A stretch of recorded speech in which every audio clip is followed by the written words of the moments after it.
Health experts from the university and community groups have met informally in the past, but this is the first time they have come together under one banner. According to the centre's director, Professor Rob Sanson-Fisher, the 19 targets selected will attempt to deal with health issues where the hunter can lift its game. Well, I think our smoking rates and some of our cardiovascular areas need more attention than other areas of New South Wales, and most probably some of our preventable cancers are higher than they should be. The 19 targets range from reducing smoking among adolescents to increasing to 50% the number of smoke-free public buildings. To take those targets from the report to reality, the centre will liaise with not only people in the health field, but government departments and groups from the wider community as well. Professor Sanson-Fisher says the targets were decided upon after months of consultation with people throughout the hunter. And we decided on the basis of whether there are common problems in our community, whether they had a high burden of illness, that is, they cause lots of problems, and whether or not we could do something about them. Having pinpointed the hunter's health weaknesses, are there any areas in which the centre believes we shine as a perfect picture of fitness? I think we approximate the mean. There's no area where we're outstandingly healthy.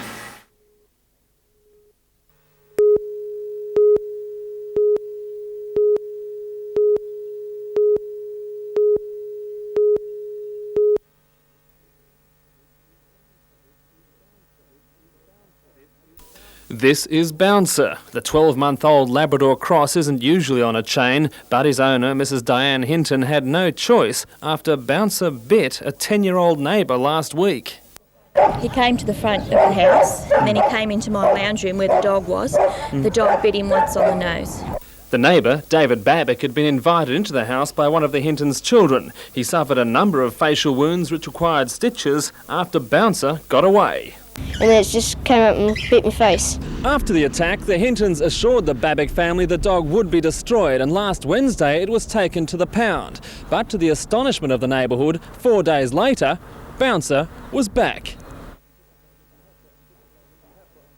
You have put the dog into the pound once before to be destroyed? Yes. What happened on that occasion? Well, my children have been very upset all week, as you can imagine. They've had the dog for 12 months. He's basically an inside dog with the kids, and so we thought we'll go back over and get him and give him another chance. The neighbours called the police, but they were powerless. Any attack that takes place on enclosed lands where the dog usually resides and the occupier, the owner of the dog, there is no police action. It would purely become a civil matter. However, police were disturbed to learn that Mrs. Hinton's house was apparently an officially listed safety house, a refuge for lost or frightened children. I'll certainly have my men look into it now, and now that we're aware of the situation. But this afternoon, the Hintons relented of their plans to give Bouncer another chance. He was taken from his yard on another trip to the pound. This time he won't be coming back. The neighbours say they're sorry to see any dog destroyed. After all, they have 2 Rottweilers of their own. The Babbicks say if their dogs bit anyone, they'd have no hesitation in having them destroyed.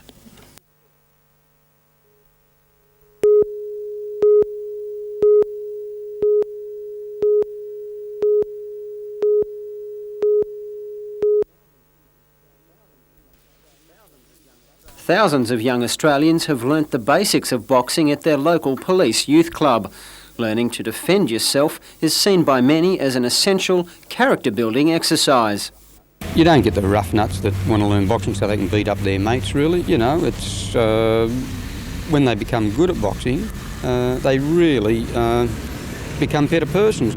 But some, lured by dreams of money and championship glory, make it a career.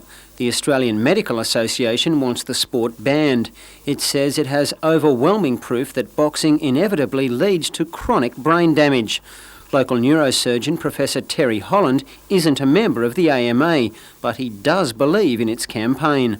Well, I'd have to support it on the basis that boxing is a sport aimed at causing unconscious from head trauma, and that only does damage to the brain. Professor Holland says each blow to the head causes brain trauma and increasing damage. If a person has their head fixed in a spot and you hit them with a hammer, you may very well not knock them out at all and they get no injury to the brain. But if you knock their head so they get an acute twisting movement, then that is the thing that is likely to do damage. But those who have done their time in the ring remain unimpressed by the medical evidence. You'll always get these idiots, some goody-goodies wanting to ban it. But, you take rugby league, you take soccer. They head the ball, they get more brain damage out of soccer than they do out of boxing. In a sport where no pain means no gain, only time will tell if today's champions will be able to savour their fortunes in retirement. Bruce McKenzie, NBN News.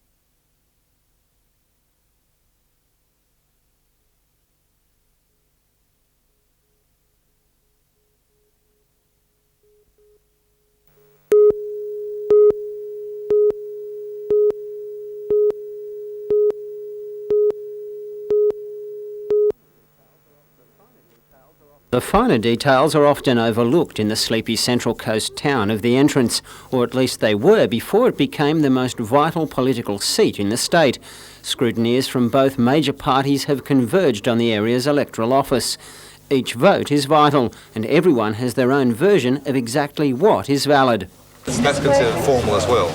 They're both formal. Returning Officer Bill Phillips has often found himself called on to adjudicate.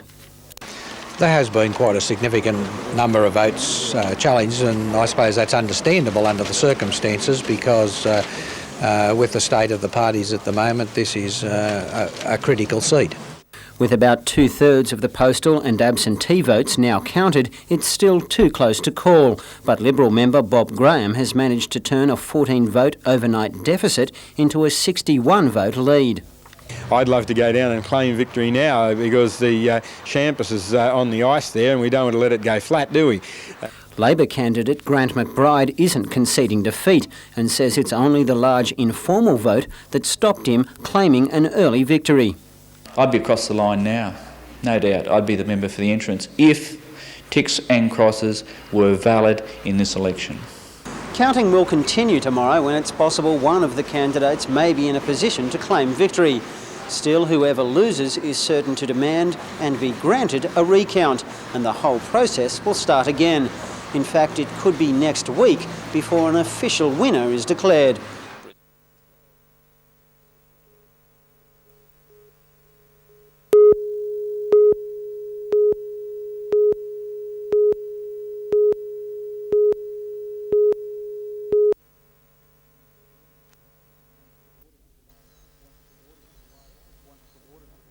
Once the water supply for the former Hebburn No. 1 mine, the dam near Weston is now a haven for birds.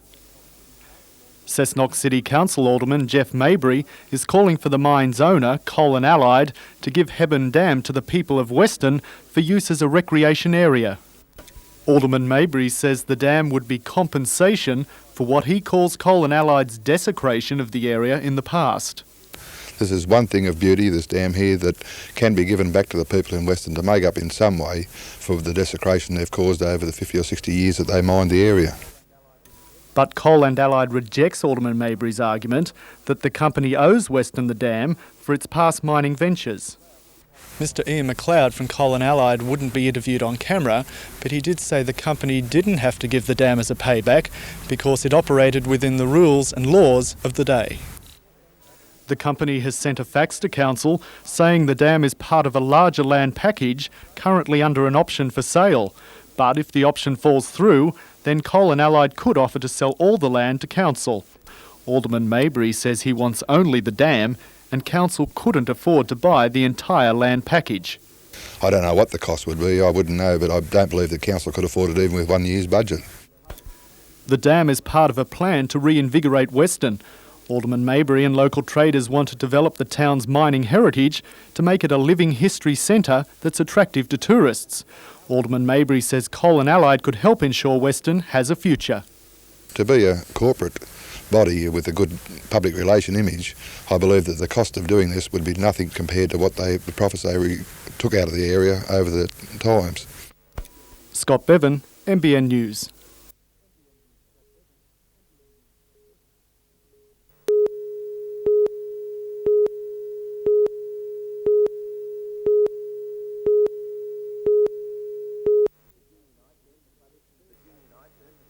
The Junior Knights earned the club its third trophy after wins in the SG Ball final last year and the Nissan Sevens earlier this year. At the football stadium last night, they were awesome, leading 16-0 at the break after Robbie O'Davis cut a swathe through the Canberra defence to score twice in the first 30 minutes, the second from his own half.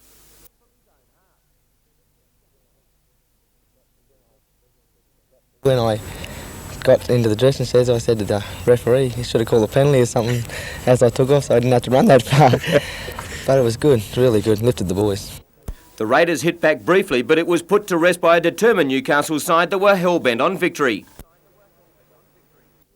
Played as a team, done everything we were told to do by the coach. With a 28-12 win to their credit, it was time to relax and reflect on an undefeated campaign. John Gay, a happy young man after landing 3 goals from 4 attempts. Yeah, I was pretty happy with it. The first one I should have got, I was getting too overconfident with it. That's the breaks, that's football. Not only will the victory be sweet for many a long day, just being at the football stadium was something special.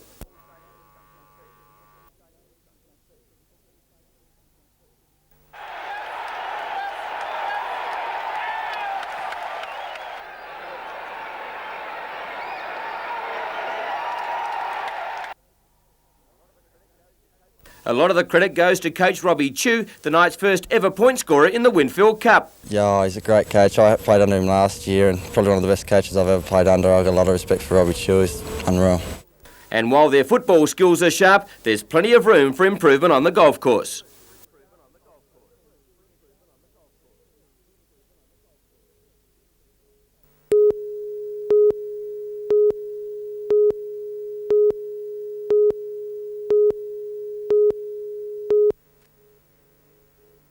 Ken has answered more than 1 million calls from road accidents and breakdowns to keys, children and animals locked in cars. I may write a book on all these 29 years of road service because I'll tell you what, it could be a bestseller. He's seen Nelson Bay change from a dirt-tracked fishing village with hand-pumped petrol bowsers to what it is today. Despite the call-outs on cold, wet nights and an often thankless public, Ken is a reluctant retiree. I am looking forward to retirement. I don't know what I'm going to do with myself, right? His wife Betty has worked as the office receptionist for the past 16 years and is looking forward to some golfing and travelling time with Ken.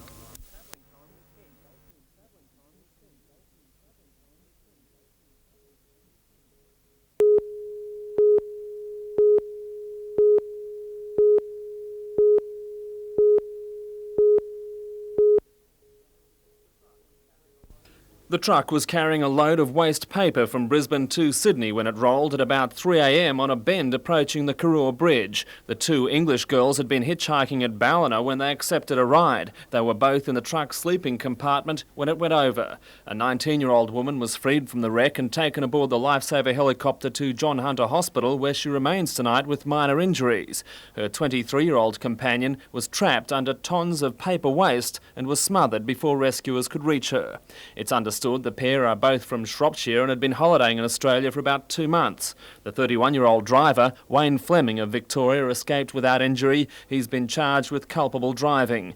A male companion, also from Victoria, escaped unhurt. The highway remained closed to traffic for about 5 hours before the toppled rig could be salvaged.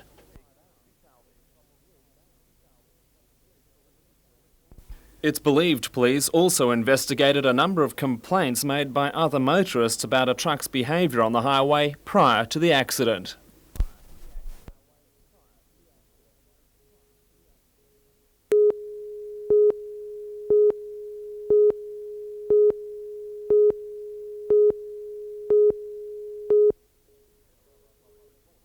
After worried supporters told the Prime Minister his failure to resolve the issue was being seen as weakness, it was on again. Another caucus meeting for 10 o'clock. Again, it was futile. Many MPs had already left the building for the weekend adjournment, and Mr Keating simply refused to attend. He said the leadership of the ALP should be dealt with in properly constituted meetings. That'll now take place at 10 a.m. on Monday. Mr Keating now has a weekend to marshal the numbers for what's expected to be a very close ballot. Meantime, it's back to business for the Prime Minister and his Treasurer. They were all smiles as they walked into a conference room to host the annual Premiers meeting. The state leaders had spent 2 hours cooling their heels, while the ALP leadership issue had exploded around them. Peter Harvey, Canberra.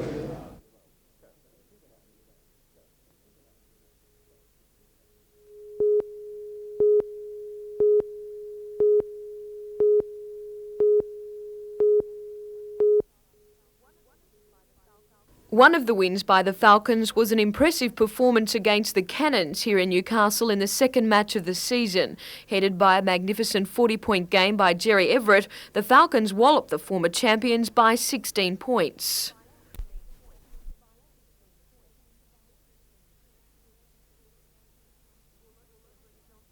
Bullock, Everett, Johnson and Green were in fine touch that match, but since then it's been the Falcons of 1990, losing their last 6 games.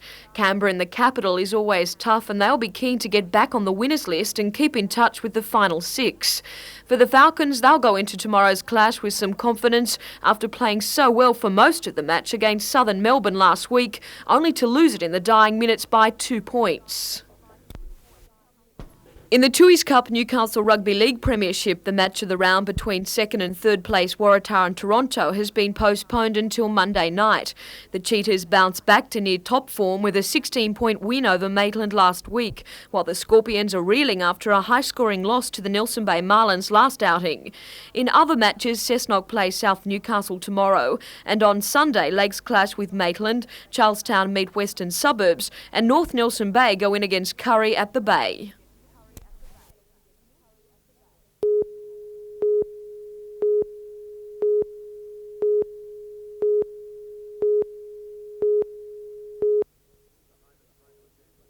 Cahaiba's Sam Lagusa will attempt to become the first bowler to win back-to-back titles. His victory last year was sweet, but if he can repeat, he'll go into the record books. And if his form against the Bomaderry bowler Bob King is any indication, Sam will be hard to beat in the final. Lagusa kicked away to an early lead, and from that moment was never headed as he went on to record a fine 31-16 win. Lagusa's opponent in the final will be Jim Dwyer, who won this event in 1989. Dwyer has also played consistent bowls all week, but had a real struggle on his hand in the semi-final. Daphne Shaw became only the second woman to make the semis of this prestigious tournament, and the Auckland Commonwealth Games 4's gold medalist put up an outstanding performance over the week. In making it to the last 4, Daphne defeated Australian-ranked bowlers Alan Baker, Dennis Dalton and Terry McCabe. And Daphne came very close to winning her way through to the final, but Jim Dwyer prevailed 31-28 and now plays Sam Lagusa in the final next Friday at 10 a.m.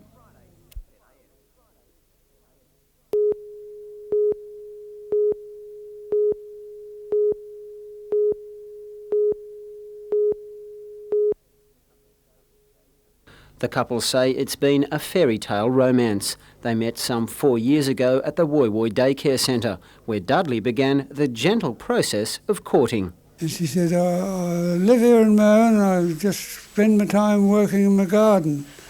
And I said, well, I could come and help you pick up a few leaves or something. And so I kept on going back there.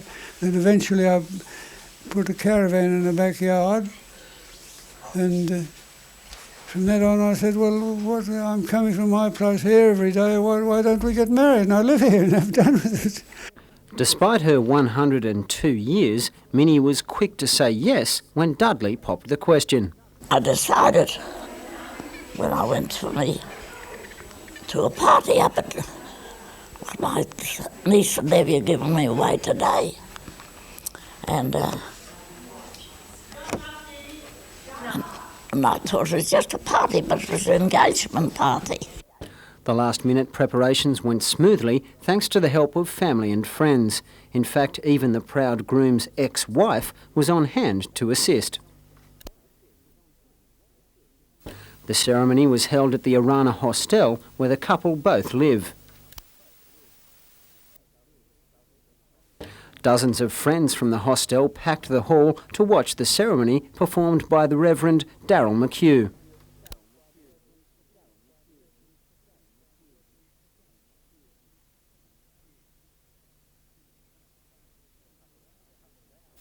The couple exchanged vows before taking their place in the history books as man and wife.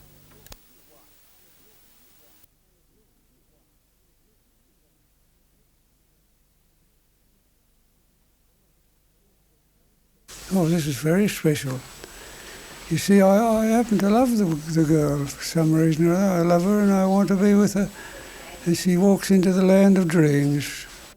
Bruce Mackenzie, NBN News.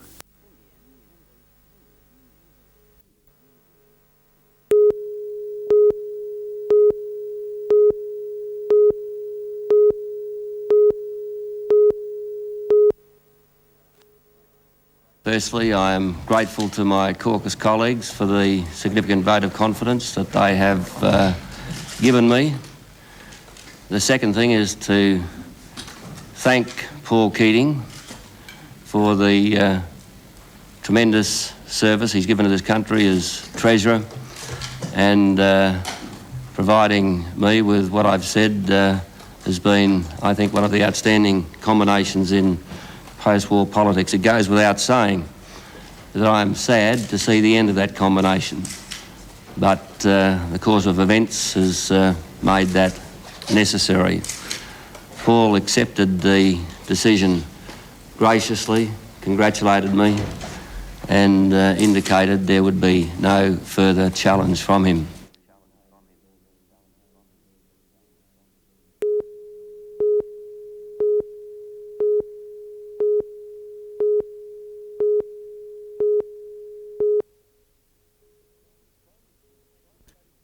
Primary school teachers study for 3 years for their diploma of teaching. Now they can go a step further toward attaining a degree. It means an extra year at university, with part of that time spent as an unpaid intern in a classroom. Fledgling teachers learn the ropes from experienced hands. Such is the case at Merewether Heights Primary School, where the program is shaping up well. The internship provides me with an opportunity to work with an experienced teacher and to take all my enthusiasm and inexperience teaching habits and combine them with her practical experience over the last 25 years. I think that's the greatest benefit, that I'm actually working with a teacher who knows what works and what doesn't work so well. We're really delighted the way the program's going, Andrew. We've had our 3 interns here now for 10 weeks. They've been coming on a 1-day-a-week basis or part day. They're now into 4 days a week, and we're looking forward to 15 weeks of very exciting teaching. The internship program has the support of the University of Newcastle, the Teachers Federation and the Education Department, but some casual relief teachers who may wait in a queue for up to 10 years for a full-time position fear they'll be left on the shelf. And the future is that all teachers will have degrees. These people may steal a march on our casual teachers who are waiting in line, but it may well be that some of those teachers will have to up their qualifications.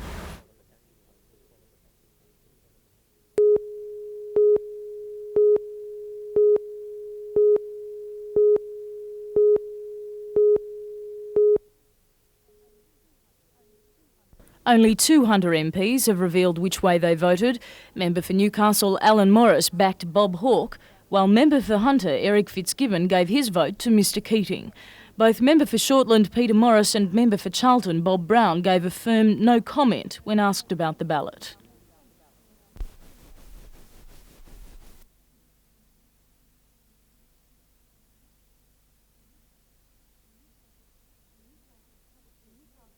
In Newcastle's Hunter Street Mall, some shoppers were unaffected by the drama unfolding in Canberra. I've got no opinion on it. Whoever, no difference at all to me whatsoever, I'm afraid. But Mr Hawke's victory made a difference to others. It's great. Should stay on as leader, I think. I think that's a good idea. I think that's great. Well, I think he's a good leader, and he should just be allowed to stay for his full term. What do you think about Mr Keating then? I think Mr Keating's very good too, but he can have his chance in the next election. I think Mr Hawke is a successful politician. I think Mr Keating is an unsuccessful politician, and I prefer Mr Hawke. Well, I think it's a good job that Hawke got back in again. Others weren't so sure. I think Mr Keating should have got in. I think he should have been given a bit of a fair go because Mr Hawke has been in for a fair while. I think he should have stood down. He's had a great run, and I think he should have got out when the time was right. And for a few northern visitors, Canberra just seemed too far away. Oh, well, I'm from Queensland, so I wouldn't like to make a comment at this stage. Oh, I'm a Queenslander, I wouldn't know.